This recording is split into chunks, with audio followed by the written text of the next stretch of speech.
I was 15 the first time I learned that hide and seek can teach you something awful, that your home isn't always yours and you're not always alone. Beat. It was a Friday in late September.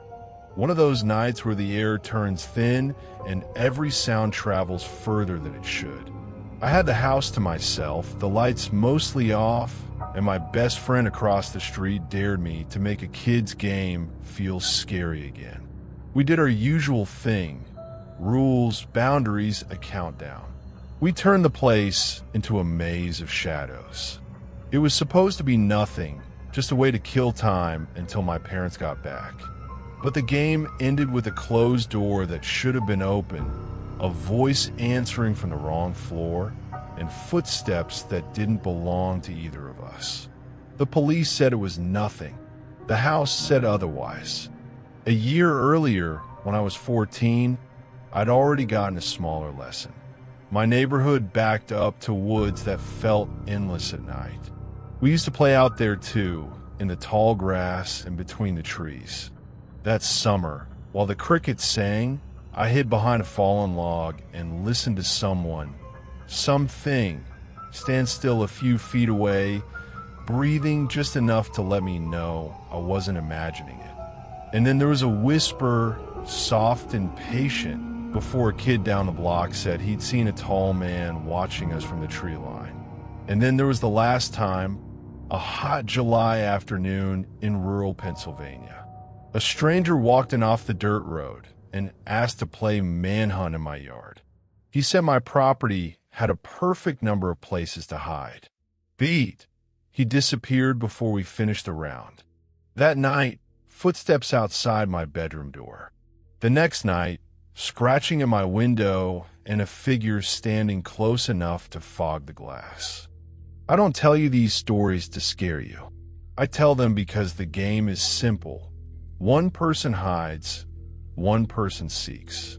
But once you really listen, once you feel your heart sink with the creak of the floorboards, you realize there's a third role, the watcher. And sometimes the watcher isn't playing. Setup, what the game teaches you. When you're a kid, hide and seek is about not getting caught. As you get older, it becomes something else. You start hearing the house differently. Not just the hum of the fridge, but the breath behind it. Not just the wind in the trees, but the pattern in the footsteps moving between them. You learn how silence has texture. You learn what a human weight does to a floorboard. That's all this is. 3 nights when the game stopped being a game. Night 1, the house. It was a Friday, late September. My parents had dinner plans with family friends and told me they'd be home late. My best friend Chris lived across the street. We'd known each other our whole lives. We usually sank into the basement with a controller and a bad movie, but that night we got bored in the way only teenagers can. Restless, wired, looking for a boundary to push that wouldn't cost us anything. Hide and seek, he said, with a grin that dared me to call him ridiculous. The house was small, but it had enough places to make it interesting in the dark. We set the rules. No going outside, no attic, no crawl space. Everything else was fair. I left the kitchen light on like a lighthouse, turned the others low, and started counting with my face against the living room wall. 49, 50, I'm coming. At first, it was all noise, the adrenaline, the floor complaining under my steps, the sound of my own breath in my ears. I did a fake out in the kitchen, checked the bathroom, checked the closet by the front door like I always did. Nothing. Upstairs, the house turned more vocal.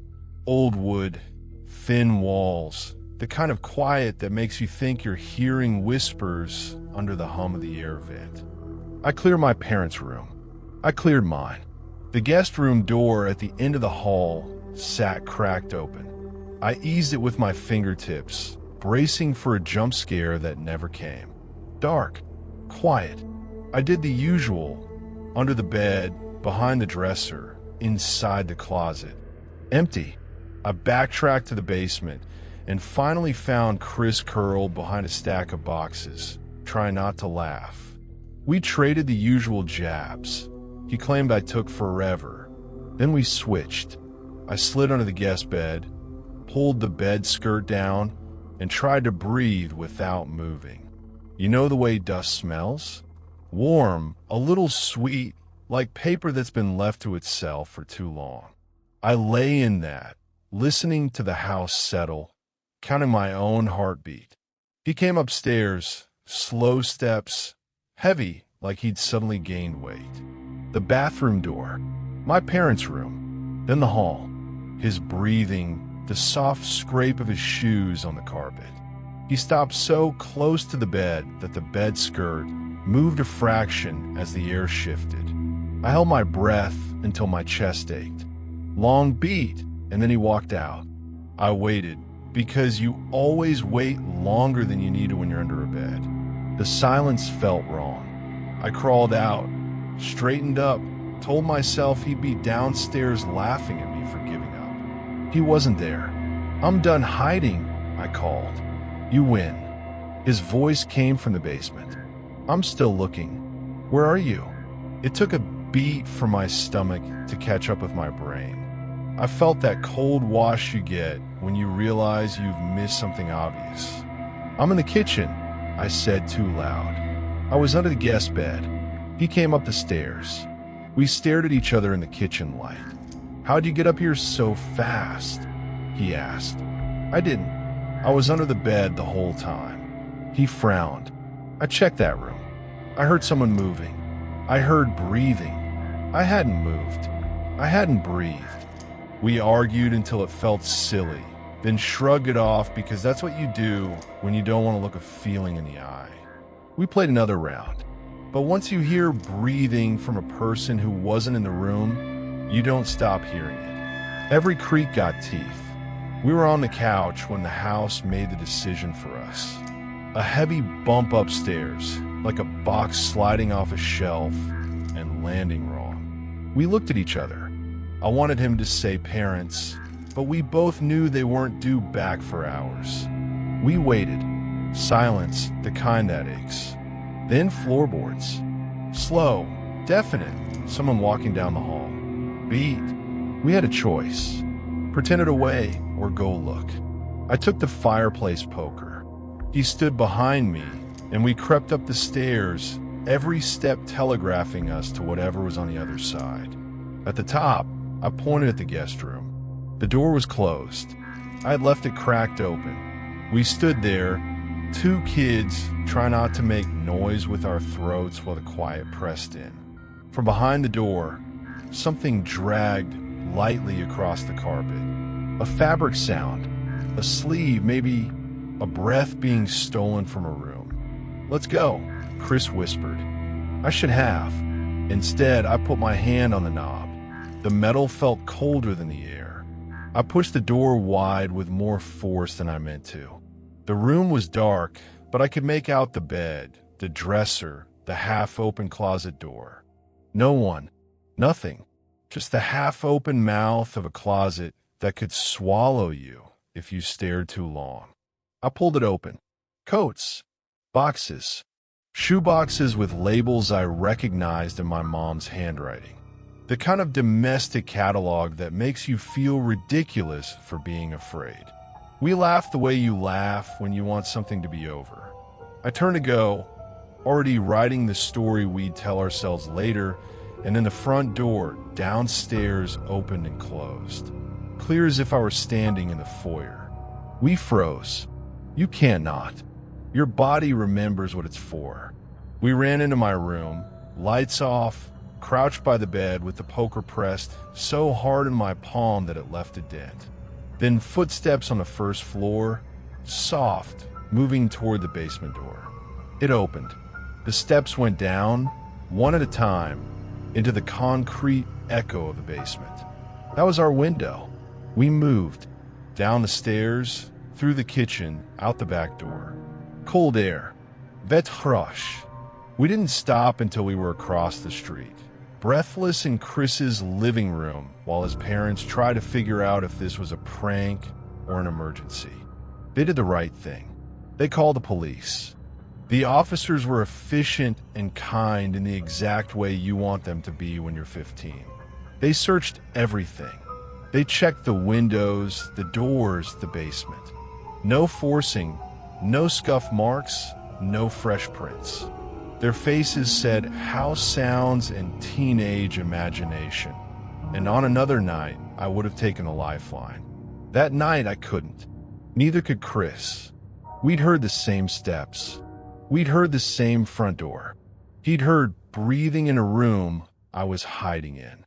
My parents acted calm for me, but for weeks after, they moved differently through the house.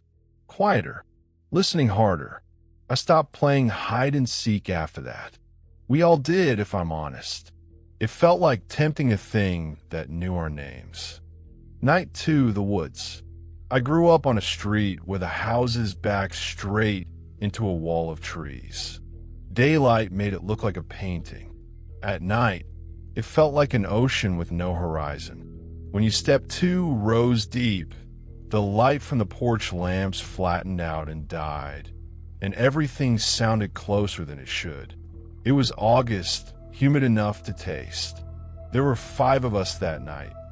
Me, my friend Tyler, his little brother Matt, and 2 kids from down the block, Jason and Eric. We chose the woods because it was cooler than a basement, and because we were 14 and still believed that being a little scared was proof you were alive. The rule was simple: hide anywhere in the backyards or the woods, but close enough to hear the round called over. Jason volunteered to be it. We scattered like we always did. I slipped behind a fallen log just past the first row of trees. I could still see the faint glow of the porch light, but if I ducked my head, the world went completely black. Crickets sawed the air. Leaves brushed each other like hands. When Jason finished counting, the night settled a little heavier on my shoulders. Footsteps in leaves carried differently than footsteps on carpet. These were slow, unhurried, with weight behind them. They moved between the trees and stopped just beyond my hiding spot. I waited for the whisper laugh we all did when we were about to tag someone. Nothing. The steps didn't shift. Whoever it was stood there, patient like they had all the time in the world. I almost called out. Then I remembered the rules. Don't blow your position. And I kept still. After a long minute, the steps moved on, crunching deeper into the woods. I waited until they faded, then crawled out, heart banging against my ribs for no good reason. When Jason called around, we regrouped in the yard. He'd found Tyler and Eric, but not me or Matt. Matt came out covered in dirt, grinning like he'd just pulled a prank he couldn't tell us about. I mentioned the footsteps, told Jason I thought he'd almost caught me. He shook his head. He said he never went past the first trees. He'd circled by the fence and found Tyler there. Then who? I started and didn't finish because there's no good way to finish that sentence without sounding like you want to scare yourself. The next round, I was seeker. I did the yards first, tagged Eric behind a shed, found Tyler in the bushes, then stepped into the woods with my flashlight kept low. The beam slid through the leaves. Bugs insisted on themselves. I tried to listen the way my dad taught me to in the woods. Soft mouth, soft feet, equal weight on both ears. Footsteps. Ahead of me, moving deeper. I lifted the beam, but the trees were tight and the angle was bad. I eased forward, slow, so I wouldn't give myself away. They stopped. The silence pressed. I held my breath without meaning to. Then Jason's voice called from behind me that the round was over. I turned. He was already stepping out of his hiding spot near the yard, wiping dirt from his knees. "You weren't just ahead of me?" I asked. "No," he said, with the particular mix of annoyance and confusion that 14-year-old boys specialize in. I was right here, twice now. Twice I'd heard steps that weren't us. I tried to call an animal, but it didn't fit. Not the weight, not the cadence, not the way it stopped. We played a few more rounds because that's what you do. It's easier to keep moving than to sit with a feeling like that. Every time I hid, the woods seemed to lean closer. Branches snapped where they shouldn't have. Shadows moved the way people do when they don't want to be seen and don't especially care if they are. The last round, I stayed near the edge. From the grass, I could track the porch light like a star that meant home. Jason counted. When he stopped, the woods dialed the volume down again. I told myself I'd wait 3 minutes, then move. I made it 2, whispering, not words I could make out, just the tone of a voice, low and confidential, like someone telling a secret to the ground. It was close. My body locked in place, like standing up would make me visible to something that hadn't chosen me yet. It stopped. Footsteps again, past me, into the trees. Then Jason called the game. Back in the yard, I told them. They laugh the way boys do when they're choosing between fear and pride wins. I didn't push it. Then Matt, the youngest, asked if anyone else had noticed the man. What man? Tyler said, too fast. Matt said he'd seen a tall man standing in the woods. He didn't move, just watched. Jason called him crazy. Eric laughed. I didn't. I felt heat rise in my face that had nothing to do with the weather. We ended the night right there. Everyone went home. I lay in bed and listened to the echo of leaves under feet that weren't mine. I tried to forget the whisper. I couldn't. That was the last time I played hide and seek in those woods. Sometimes I think about that night and the difference between being lost and being found. How similar they could sound at first. Night 3, the visitor. Last July, a Saturday afternoon, the kind of heat that sticks to your skin and slows your thinking. I was in the yard with 3 friends, Ryan, Josh, and Adam. Rural Pennsylvania. Acres of grass that rolled out toward a tree line, a storage shed at the edge of the property that always smelled like gasoline and time. We'd burned through an hour of basketball and collapsed in the shade, breathing like our ribs might crack, when a kid we didn't know walked up from the dirt road. 16 maybe, tall, black hair messy, gray shirt, jeans, like he hadn't checked the weather or didn't care. He didn't hover or ask for permission. He walked in like a neighbor from a street we hadn't noticed before and said we should even the teams for 3-on-3. We stared. Adam asked who he was. He said his name was Keith and that he lived up the road. He said he'd been cutting through the woods when he saw us and thought we might want another player. None of us had ever seen him. That should have felt stranger than it did. It was the way he scanned the yard that bothered me. The way his eyes moved like he was inventorying the place.